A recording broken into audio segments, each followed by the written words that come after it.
خدا کی قسم، سعادت حسن منٹو۔ ادھر سے مسلمان اور ادھر سے ہندو ابھی تک آ جا رہے تھے۔ کیمپوں کے کیمپ بھرے پڑے تھے جن میں ضرب المثل کے مطابق تل دھرنے کے لیے واقعی کوئی جگہ نہیں تھی، لیکن اس کے باوجود ان میں ٹھونسے جا رہے تھے۔ غلہ ناکافی ہے، حفظان صحت کا کوئی انتظام نہیں، بیماریاں پھیل رہی ہیں۔ اس کا ہوش کس کو تھا؟ ایک افراط و تفریط کا عالم تھا۔ سن 48 کا آغاز تھا، غالباً مارچ کا مہینہ۔ ادھر اور ادھر دونوں طرف رضاکاروں کے ذریعے سے مغویہ عورتوں اور بچوں کی برآمدگی کا مستحسن کام شروع ہو چکا تھا۔ سینکڑوں مرد، عورتیں، لڑکے اور لڑکیاں اس کار خیر میں حصہ لے رہی تھیں۔ میں جب ان کو سرگرم عمل دیکھتا تو مجھے بڑی تعجب خیز مسرت حاصل ہوتی، یعنی خود انسان کی برائیوں کے آثار مٹانے کی کوشش میں مصروف تھا۔ جو عصمتیں لٹ چکی تھیں ان کو مزید لوٹ کھسوٹ سے بچانا چاہتا تھا۔ کس لیے؟ اس لیے کہ اس کا دامن مزید دھبوں اور داغوں سے آلودہ نہ ہو، اس لیے کہ وہ جلدی جلدی اپنے خون سے لتھڑی ہوئی انگلیاں چاٹ لے اور ہم اپنے ہم جنسوں کے ساتھ دسترخوان پر بیٹھ کر روٹی کھائیں، اس لیے کہ وہ انسانیت کا سوئی دھاگا لے کر جب تک دوسرے آنکھیں بند کیے ہیں عصمتوں کے چاک رفو کر دے۔ کچھ سمجھ میں نہیں آتا تھا، لیکن ان رضاکاروں کی جد و جہد پھر بھی قابل قدر معلوم ہوتی تھی۔ ان کو سینکڑوں دشواریوں کا سامنا کرنا پڑتا تھا۔ ہزاروں کھیکڑے تھے جو انہیں اٹھانے پڑتے تھے، کیونکہ جنہوں نے عورتیں اور لڑکیاں اڑائی تھیں سیماب پا تھے۔ آج ادھر، کل ادھر، ابھی اس محلے میں، ابھی اس محلے میں، اور پھر آس پاس کے آدمی بھی ان کی مدد نہیں کرتے تھے۔ عجیب عجیب داستانیں سننے میں آتی تھیں۔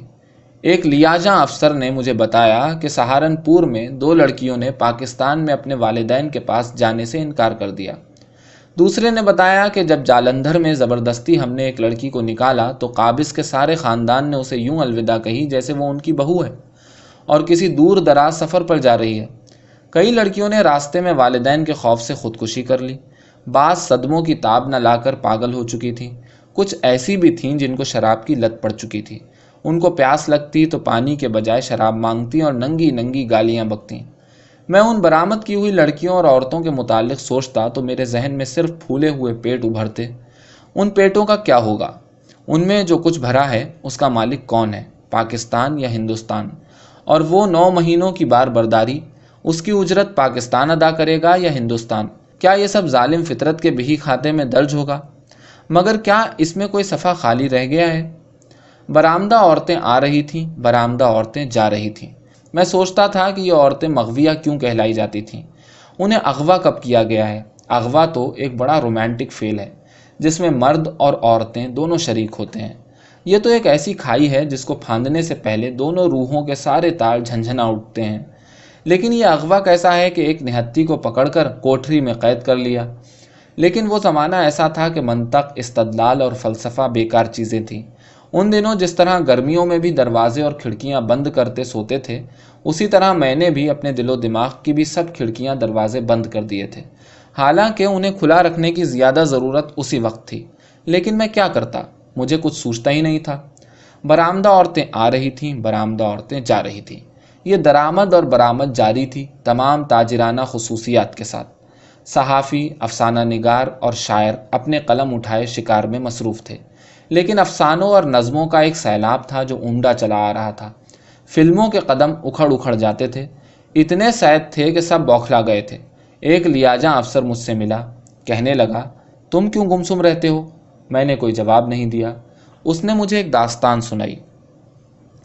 مغویہ عورتوں کی تلاش میں ہم مارے مارے پھرتے ہیں، ایک شہر، ایک گاؤں سے دوسرے گاؤں، پھر تیسرے گاؤں، پھر چوتھے، گلی گلی، محلے محلے، کوچے کوچے، بڑی مشکلوں سے گوہر مقصود ہاتھ آتا ہے۔ میں نے دل میں کہا، کیسے گوہر؟ کیسے؟ ذا سفتہ یا سفتہ؟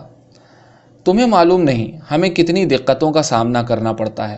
میں تمہیں ایک بات بتلانے والا تھا۔ ہم بارڈر کے اس پار سینکڑوں پھیرے کر چکے ہیں۔ عجیب بات ہے کہ میں نے ہر پھیرے میں ایک مسلمان بڑھیا کو دیکھا۔ ادھیڑ عمر کی تھی۔ پہلی مرتبہ میں نے اسے جالندھر کی بستیوں میں دیکھا، پریشان حال، معوف دماغ، ویران ویران آنکھیں، گرد و غبار سے اٹے ہوئے بال، پھٹے ہوئے کپڑے۔ اسے تن کا ہوش تھا نہ من کا، لیکن اس کی نگاہوں سے یہ صاف ظاہر تھا کہ کسی کو ڈھونڈ رہی ہیں۔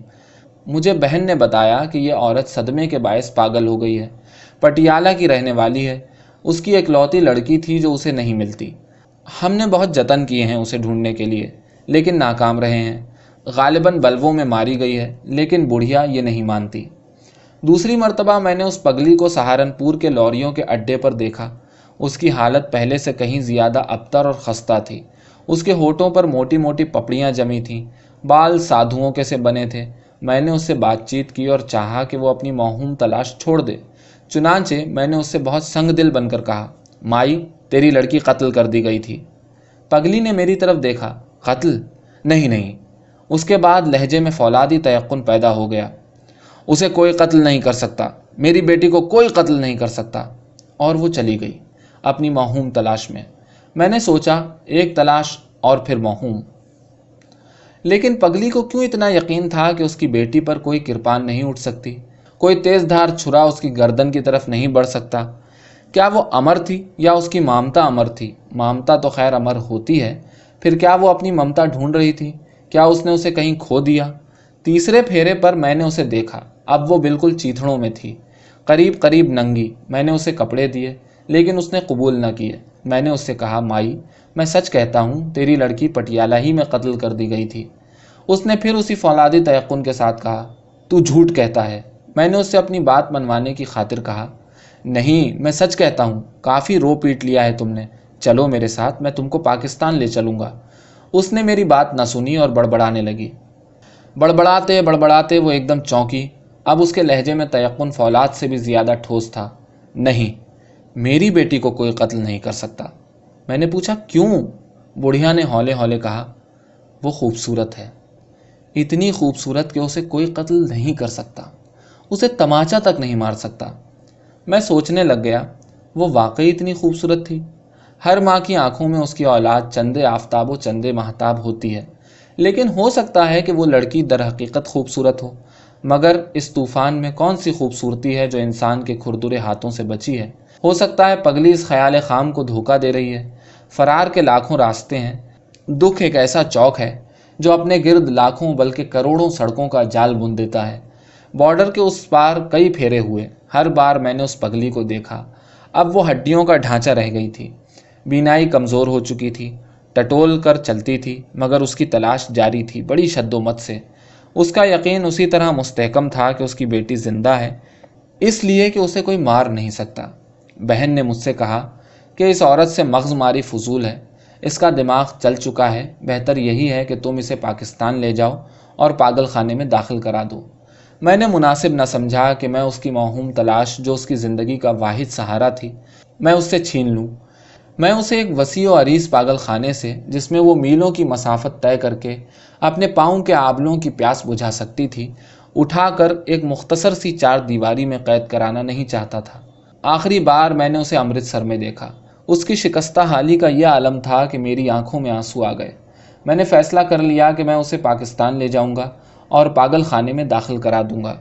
وہ فرید کے چوک میں کھڑی اپنی نیم اندھی آنکھوں سے ادھر ادھر دیکھ رہی تھی۔ چوک میں کافی چہل پہل تھی۔ میں بہن کے ساتھ ایک دکان پر بیٹھا ایک مغویہ لڑکی کے متعلق بات چیت کر رہا تھا، جس کے متعلق ہمیں یہ اطلاع ملی تھی کہ وہ بازار صہیونیہ میں ایک ہندو بنیے کے گھر موجود ہے۔ یہ گفتگو ختم ہوئی تو میں اٹھا کہ اس پگلی سے جھوٹ سچ کہہ کر اسے پاکستان جانے کے لیے آمادہ کروں کہ ایک جوڑا ادھر سے گزرا۔ عورت نے گھونگھٹ کاڑھا ہوا تھا، چھوٹا سا گھونگھٹ۔ اس کے ساتھ ایک سکھ نوجوان تھا، بڑا چھیل چھبیلا، بڑا تندرست اور تیکھے تیکھے نقشوں والا۔ جب یہ دونوں اس پگلی کے پاس سے گزرے تو نوجوان ایک دم ٹھٹک گیا، 2 قدم پیچھے ہٹ کر عورت کا ہاتھ پکڑ لیا، کچھ اس اچانک طور پر کہ لڑکی نے اپنا چھوٹا سا گھونگھٹ اٹھایا۔ لٹھے کی دھلی ہوئی چادر پہ چوکھٹے میں مجھے ایک ایسا گلابی چہرہ نظر آیا جس کا حسن بیان کرنے سے میری زبان عاجز ہے۔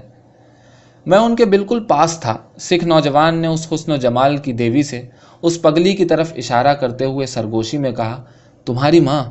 لڑکی نے ایک لہجے کے لیے پگلی کی طرف دیکھا اور گھونگھٹ چھوڑ لیا، اور سکھ نوجوان کا بازو پکڑ کر بھینچے ہوئے لہجے میں کہا، چلو۔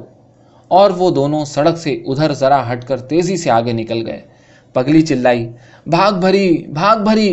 وہ سخت مضطرب تھی۔ میں نے پاس جا کر پوچھا، کیا بات ہے مائی؟ وہ کانپ رہی تھی۔ میں نے اس کو دیکھا ہے، میں نے اس کو دیکھا ہے۔ میں نے پوچھا، کسے؟ اس کے ماتھے کے نیچے 2 گھڑوں میں اس کی آنکھوں کے بے نور ڈھلے متحرک تھے۔ اپنی بیٹی کو، بھاگ بھری کو۔ میں نے پھر سے کہا، وہ مر کھپ چکی ہے مائی۔ اس نے چیخ کر کہا، تم جھوٹ کہتے ہو۔ میں نے اس مرتبہ اس کو پورا یقین دلانے کی خاطر کہا، میں خدا کی قسم کھا کر کہتا ہوں وہ مر چکی ہے۔ یہ سنتے ہی وہ پگلی چوک میں ڈھیر ہو گئی۔